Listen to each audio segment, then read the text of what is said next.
തവനൂരിൽ നിന്ന് ഇനി വിഷരഹിത തണ്ണിമത്തൻ കഴിക്കാം. വേനൽ മധുരം തണ്ണിമത്തൻ കൃഷിയുടെ തൈനടൽ ജില്ലാതല ഉദ്ഘാടനം തവനൂരിൽ നടന്നു. വേനൽക്കാലത്ത് ഗുണമേന്മയുള്ള വിഷരഹിത തണ്ണിമത്തൻ ലഭ്യമാക്കുന്നതിനും കാർഷിക മേഖലയിൽ കുടുംബശ്രീ സംഘകൃഷി ഗ്രൂപ്പുകൾക്ക് വരുമാനം ലഭ്യമാക്കുന്നതിനും ലക്ഷ്യമിട്ട് തവനൂർ പഞ്ചായത്തിലെ കരുണ JLG കൃഷിയിടത്തിൽ വേനൽ മധുരം പദ്ധതി തണ്ണിമത്തൻ തൈ നട്ടുകൊണ്ട് MLA KT ജലീൽ ഉദ്ഘാടനം നിർവഹിച്ചു.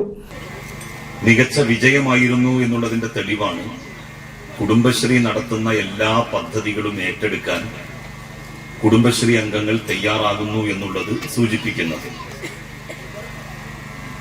ഏത് മേഖലയിലായാലും കുടുംബശ്രീ കൈവച്ചിട്ടുണ്ടെങ്കിൽ അതിൽ വലിയ മുന്നേറ്റമുണ്ടാക്കാൻ അവർക്ക് കഴിഞ്ഞിട്ടുണ്ട്. അതിനാൽ തന്നെയാണ് കുടുംബശ്രീ ഒരു പദ്ധതിയുമായി ഏത് ധനകാര്യ സ്ഥാപനത്തെ സമീപിച്ചാലും ആ ധനകാര്യ സ്ഥാപനം സാമ്പത്തിക സഹായം അനുവദിക്കുന്നതിന് തയ്യാറാകുന്നത്.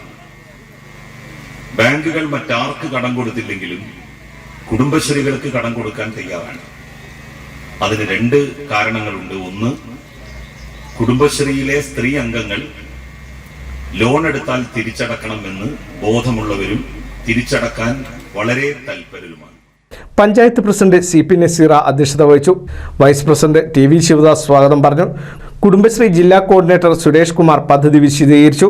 പഞ്ചായത്ത് അംഗം ഫിറോസ്, കൃഷി officer Thasneem, CDS chairperson P Preetha, ജില്ലാ programme manager Manshuba, senior agriculture assistant C Girish എന്നിവർ സംസാരിച്ചു.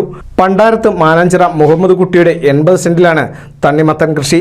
തവനൂർ പഞ്ചായത്തിന്റെ ജില്ലാ കുടുംബശ്രീ മിഷന്റെ നേതൃത്വത്തിൽ പണ്ടാരത്ത് മാനാഞ്ചിറ മുഹമ്മദ് കുട്ടിയുടെ 80 സെന്റിലാണ് തണ്ണിമത്തൻ കൃഷി നടത്തുന്നത്. NCV news Thavanur.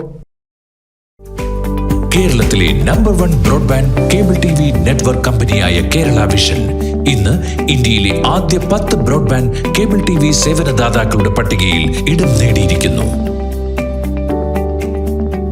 Vision success. ആഘോഷിക്കാം ഈ അഭിമാന നേട്ടം.